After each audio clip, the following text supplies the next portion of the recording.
ऊपर बैठा भगवान हर साल हमें ये कहता होगा, नया है साल, हर बात नई। बूंद की आंखें, बस एक काम करो, एक गहरी सांस लो और देखो, हर सांस है नई। साल पुराना होता जाएगा दिन पर दिन, तुम हर सांस में भर लो उमंग नई। तुम मुझे कभी न भूल पाओगे, मेरा तोहफा देगा तुम्हें धड़कन नई। इन्हीं शब्दों के साथ मैं संध्या आप सभी को नव वर्ष 2022 की हार्दिक शुभकामना देती हूँ। आप सबका द फूड हेवन पर स्वागत करती हूँ। कोई भी शुभ कार्य मीठे से ही शुरू करते हैं, इसलिए मैं आप सबके सामने आज खीर की रेसिपी लेकर आई हूँ और ईश्वर से यही कामना है कि आप सभी के जीवन में खुशियों की मिठास यूं ही बनी रहे। आशा है आप सब ने मेरा चैनल अब तक सब्सक्राइब कर लिया होगा। नहीं किया है तो प्लीज़ मेरा चैनल सब्सक्राइब करें और ऐसी अच्छी अच्छी रेसिपी का मज़ा लें। तो चलिए खीर बनाना शुरू करते हैं। ये मैंने 1.5 लीटर दूध ले लिया है। अब मैं इसे गर्म करने के लिए रखूँगी। पहली बार इसे हम पूरा बॉयल होने देंगे अच्छे से तेज आंच पर। खीर तो सभी बनाते हैं घरों में, लेकिन आज मैं आप सबके साथ एक सेट पैटर्न, बिल्कुल परफेक्ट खीर बनाने का सेट पैटर्न बताने जा रही हूँ, जिससे आपकी खीर बाई चांस नहीं, हर बार बिल्कुल परफेक्ट बनेगी और आपकी खीर सभी को बहुत पसंद आएगी। ये मैंने 1.5 किलो दूध लिया है। जितना भी आप दूध लेंगे, सपोज आपने 2 किलो दूध लिया है, तो आप ये मान के चलें कि आपकी 1 किलो खीर तैयार होगी। अब हमें करना क्या है, ये हमने दूध को आधा रिड्यूस कर देना है। उससे हमारा कलर खीर का बहुत सुंदर हो जाएगा। और उसके बाद हमें थोड़ा पानी डालना है चावल पकाने के लिए। एक तरीका तो ये है, या तो दूसरा तरीका कि आपने दूध को 4 हिस्से में आप समझ लें बांट लिया। एक हिस्से को आप फुली रिड्यूस कर दें, उसके बाद दूसरे हिस्से में आपको पानी नहीं डालना है, दूसरे हिस्से में आप चावल डाल दें और चलाते रहें। उससे आपकी खीर उतने में चावल आपका पक जाएगा और आपकी खीर तैयार हो जाएगी। कुल मिला के हाफ दूध को हमें रिड्यूस कर देना है। उससे हमारा कलर खीर का बहुत सुंदर आ जाएगा और बिल्कुल गाढ़ी अच्छी टेस्टी खीर बनकर तैयार होगी। अब खीर को बनाते समय ये दूध को गाढ़ा करने का प्रोसीजर थोड़ा बोरिंग होता है, तो मैं तो जनरली ये करती हूँ कि जब भी मुझे खीर बनाना होता है, मैं 2 बार में इस काम को करती हूँ। एक बार मैं बिल्कुल बॉयल करके दूध को कम आंच पे दूध को रिड्यूस होने के लिए रख देती हूँ। जब हाफ रिड्यूस हो जाता है तो मैं गैस को बंद कर देती हूँ और फिर मैं दोबारा ऑन करके चावल डाल करके खीर बनाने की तैयारी करती हूँ। इससे आपको खीर बनाने में कभी भी आलस नहीं लगेगा और आपकी अच्छी खीर तैयार होगी। यदि आपके पास आपको तुरंत बनाना है तो फिर तो कोई बात ही नहीं है, रिड्यूस तो करना ही है अच्छी खीर बनाने के लिए। तो चलिए हम भी अपने दूध को बॉयल करने देते हैं और फिर उसके बाद इसको हाफ रिड्यूस करेंगे। अब मेरा ये दूध बिल्कुल बॉयल हो रहा है अच्छे से। अब मैं इसे आंच कम करके छोड़ दूंगी गाढ़ा होने के लिए। बीच बीच में आकर के मैं इसे चलाती रहूंगी। तो बस मैं अब आंच कम करती हूँ इसकी। दूध गाढ़ा हो रहा है। मैंने चावल को थोड़ी देर के लिए सोख करके रख दिया था। अब ये फूल गए हैं। अब मैं इन्हें थोड़ा दरदरा पीस लूँगी।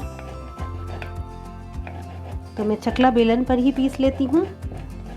आपको जैसे ये देखें बिल्कुल बारीक हो गया, बिल्कुल पोस्ता दाना जैसे चावल हो जाएंगे। ये ऐसे थे थोड़े बड़े बड़े और अब बिल्कुल ऐसे हो गए, बिल्कुल खसखस जैसे हो जाएंगे बारीक। बस आप हम इन्हें गर्म दूध में डालेंगे। तो अब ये मैं चावल इसमें ऐड कर देती हूँ।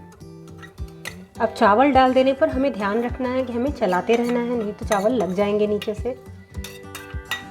अभी आपको चावल बहुत कम लगेंगे इसमें, लेकिन ऐसी ही खीर अच्छी बनती है। ज़्यादा चावल डालने से आपकी खीर गाढ़ी हो जाएगी, लेकिन वो मांड से गाढ़ी होगी, ना कि दूध गाढ़ा होकर के खीर बनेगी। और खीर अच्छी जब बनती है तो दूध गाढ़ा होगा, उससे खीर अच्छी बनेगी। तो हमें थोड़ा चावल का क्वांटिटी का ध्यान रखना है, ताकि चावल के मांड से खीर गाढ़ी ना हो जाए ज़्यादा। अब हमें थोड़ा ध्यान रखना है, चलाते रहना है खीर को। ये कुछ ड्राई फ्रूट है, इन्हें भी मैं अभी ही ऐड कर देती हूँ। ये चिरौंजी,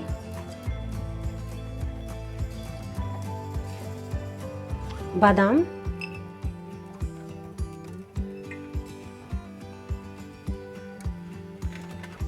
किशमिश,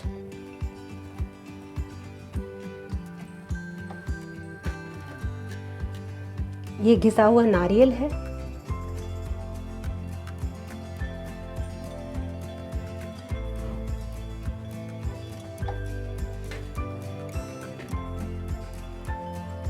ये पिसी हुई इलायची,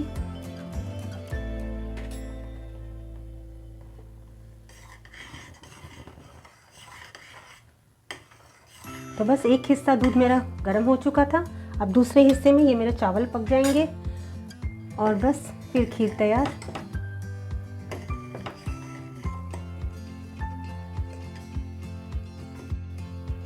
हम चाहें तो शुरू में भी चावल को डाल के दूध बॉयल कर सकते हैं कि लगातार दूध उबलता रहे, उसमें चावल पक जाएंगे, लेकिन बहुत ज़्यादा चावल पक जाएंगे। उससे क्या होगा, पूरा दूध आपका गाढ़ा होगा ही नहीं, वो बिल्कुल माड़ से दूध थिक हो जाएगा।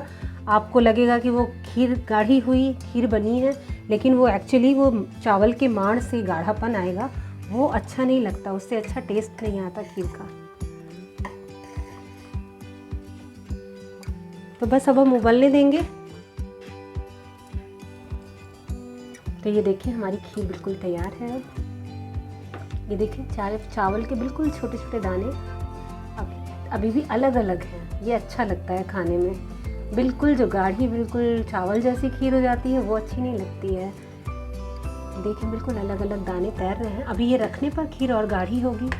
अभी मैंने इसमें मैं केसर डाल रही हूँ। आप है तो डाल दें, नहीं तो ये खीर ऐसे भी बहुत टेस्टी है।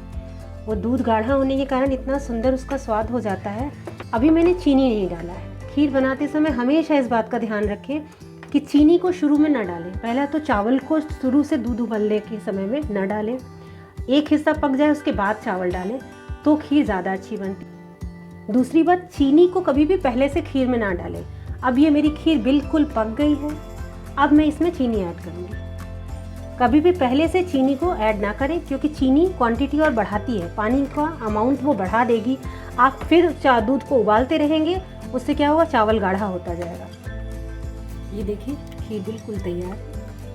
तो बस खीर बनाते समय दो बातों का विशेष ध्यान रखें। चावल को शुरू में ही ना डालें, एक हिस्सा दूध को पहले उबाल लें, गाढ़ा कर लें, फिर उसके बाद चावल डालें। उससे चावल का जो क्रस्ट होता है वो बना रहता है, जो खीर खाने में बहुत अच्छा लगता है। चावल बिल्कुल मैश्ड हो जाता है तो अच्छा नहीं लगता खीर में। और दूसरा, चीनी को कभी भी शुरू में ना डालें। आप पूरी खीर बना लें, उसके बाद गैस को बंद कर दें और फिर चीनी डालें। जब आप चीनी को एंड में डालते हैं तो वो चीनी खीर को गाढ़ापन देती है, और यदि आप चीनी को पहले डाल देंगे तो खीर उससे पतली हो जाएगी। जो चीनी डालने पर पतला होगा उसे भी आप बॉयल करेंगे उतना और टाइम जाएगा आपका। इसलिए खीर में चीनी हमेशा बिल्कुल एंड में डालें, जब आप गैस को बंद कर दें। अब ये मैंने चीनी डाल दिया था, अब बिल्कुल चीनी भी मिक्स हो गई है। अब हम इसे सर्व करने की तैयारी करते हैं। मुंह मीठा करने के लिए हमारी खीर बिल्कुल तैयार है। तो चलिए खीर खाकर न्यू ईयर सेलिब्रेट करते हैं।